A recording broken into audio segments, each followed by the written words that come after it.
Bonjour à tous, j'espère que vous allez excellemment bien. Aujourd'hui, on se retrouve pour parler cyclisme, pour faire la présentation de l'étape numéro 6 de la Vuelta, plutôt 6, c'est plutôt un chiffre le 6, avec une nouvelle arrivée au sommet, la montée de Javalembre, une montée alors, qui n'est pas hyper parcourue sur la Vuelta, mais qu'on a fait il n'y a pas si longtemps que ça, c'était avant la Covid, c'était il y a 4 ans, en 2019. N'hésitez pas à vous abonner à la chaîne, à réagir dans les commentaires, à mettre un pouce bleu, à partager la vidéo sur les réseaux sociaux, notamment auprès de vos proches si vous pensez que ça peut les intéresser. Dans les commentaires, n'hésitez pas à me dire qui vous voyez comme favori, qui vous voyez peut-être en difficulté sur cette étape. Quand vous abonnez à la chaîne, vous pouvez, si vous avez les moyens et soutenir mon travail, faire un super thanks.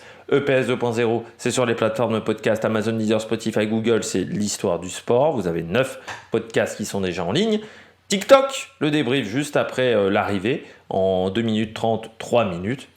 Et puis n'hésitez pas à mettre un pouce bleu. Voilà, on commence tout de suite.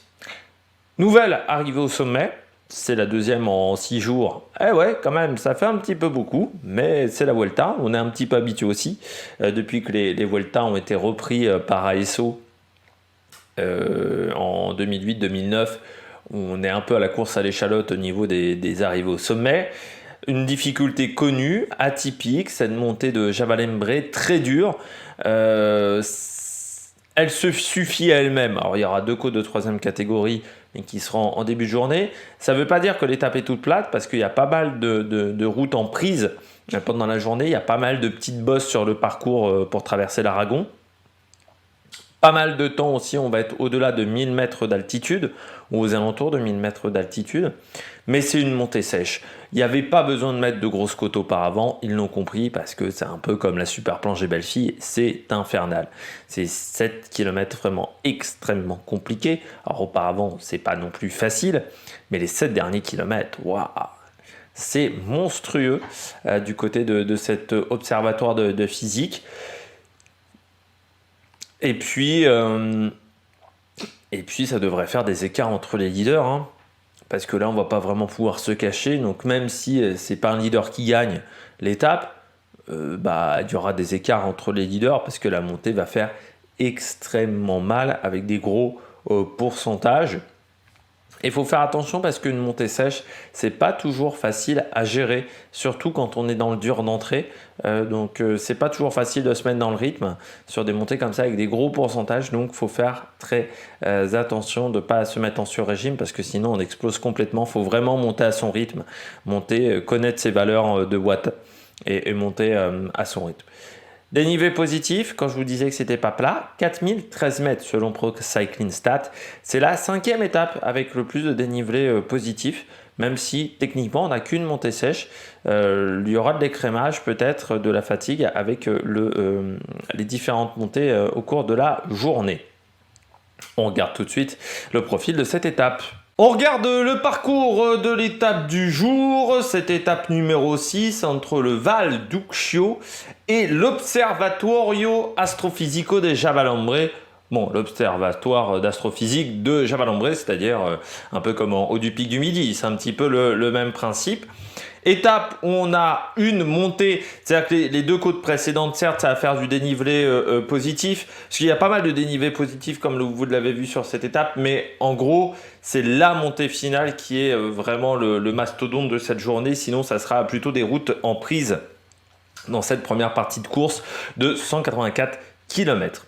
On commence avec le départ qui est au pied d'une petite bosse de quelques kilomètres 400 à 5,5 de moyenne qui se franchit au kilomètre 6,5 et puis ensuite on passe à Segorbe.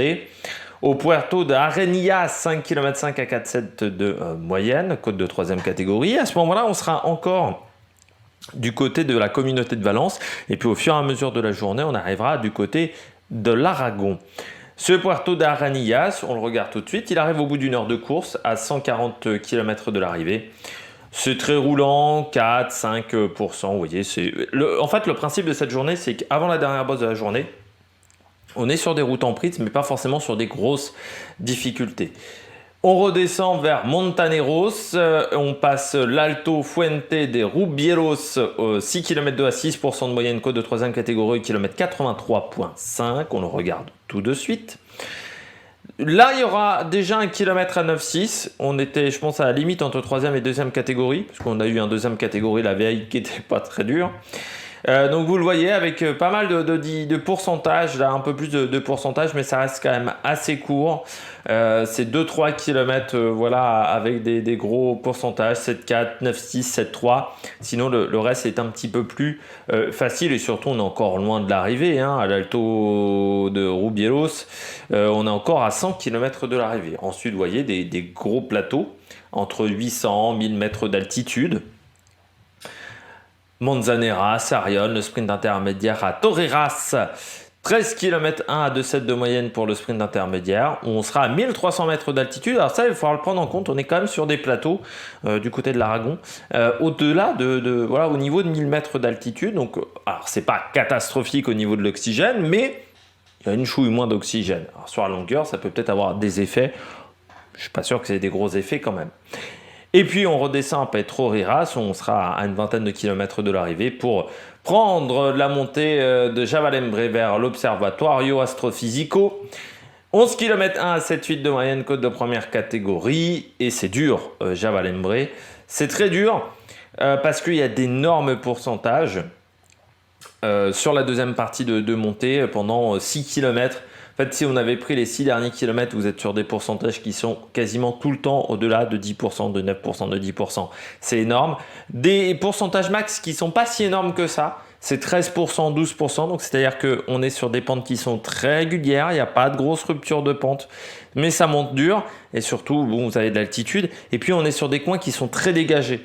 Donc, avec le vent, ça peut avoir un impact. Du souvenir que j'ai, c'est que c'était pas mal dégagé Javalembre. Pour voilà, franchir, vous voyez, 10-4, 11-2, 10-4 de nouveau.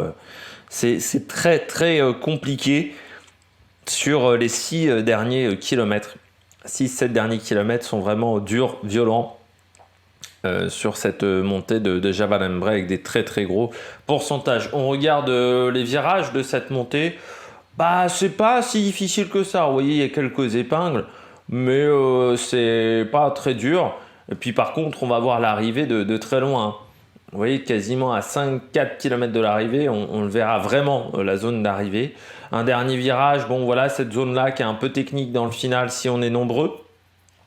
Puis j'espère juste qu'il y aura une zone d'arrivée pour que les coureurs aient le temps de décélérer, contrairement à ce qu'on a vu du côté d'Andorre.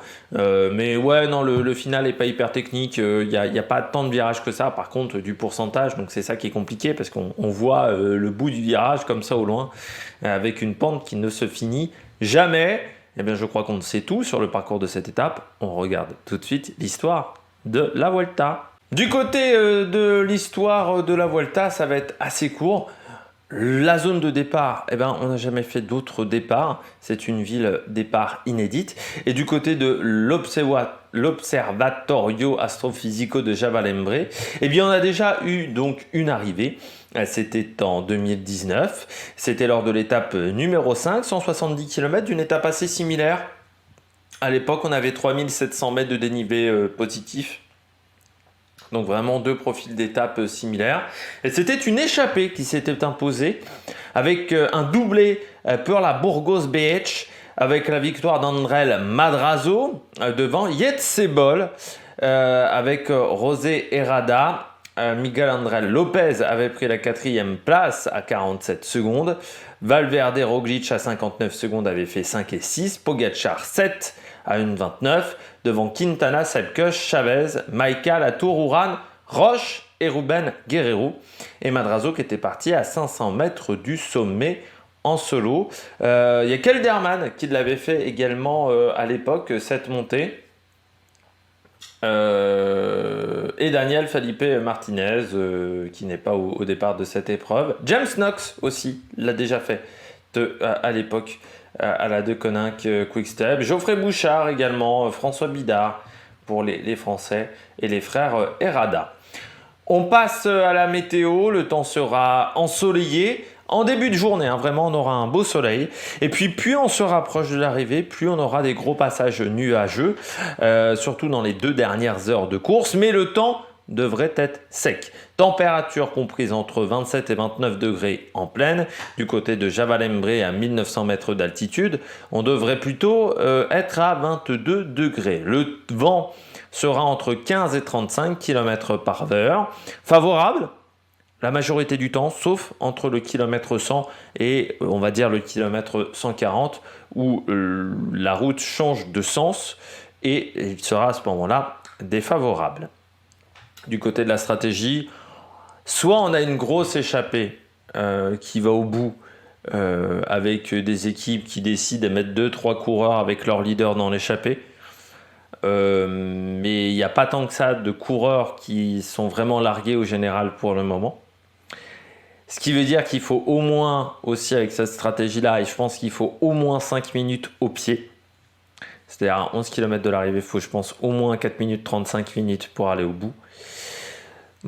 Soit victoire des leaders, et je pense plus à cette stratégie parce que je ne vois pas des équipes laisser une échappée prendre beaucoup d'avance. Après, je peux me tromper, mais je ne pense pas qu'une échappée puisse aller au bout. Et surtout, dans l'échappée, ça sera forcément un costaud vu la difficulté de la montée. Du côté de mes favoris, je n'ai pas vraiment été chercher bien loin. Remco Evenepoel, parce que on a vu quand même du côté d'Andorre, ça s'est bien passé. C'est le type de montée avec des gros pourcentages où il arrive à tenir ses cadences. Donc c'est forcément un endroit où il sera bon. Vingegaard, je privilégie Vingegaard à Roglic. Il me semblait plutôt à l'aise à Andorre. Vingegaard, je pense qu'il n'a pas trop forcé son talent. Donc là, avec des gros pourcentages, on sait que c'est pas quelque chose qui lui fait peur. Et puis Juan Ayuso, avec des pourcentages, on l'a vu offensif, il va peut-être pouvoir changer de rythme. Ça peut être un coureur costaud. Du côté des grosses cotes, en cas d'échappée, j'ai mis Sergio Higuita. Du côté de la Bora, on a vu Lennart Kemna, pourquoi pas Higuita. Petit profil, colombien, dans des pourcentages comme ça, ça devrait bien se passer. Du côté du programme télé, départ fictif à midi 34, comme vous le savez, il faut à ce moment-là suivre sur ProCycling Stats.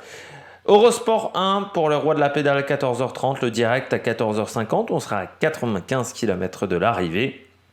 Sarion, je ne sais pas comment on doit le dire, 50 km de l'arrivée entre 16h et 16h23. Le pied de la dernière bosse du jour, c'est entre 16h58 et 17h29 pour une arrivée prévue entre 17h15 et 17h47. Du côté de l'Observatoire d'astrophysique.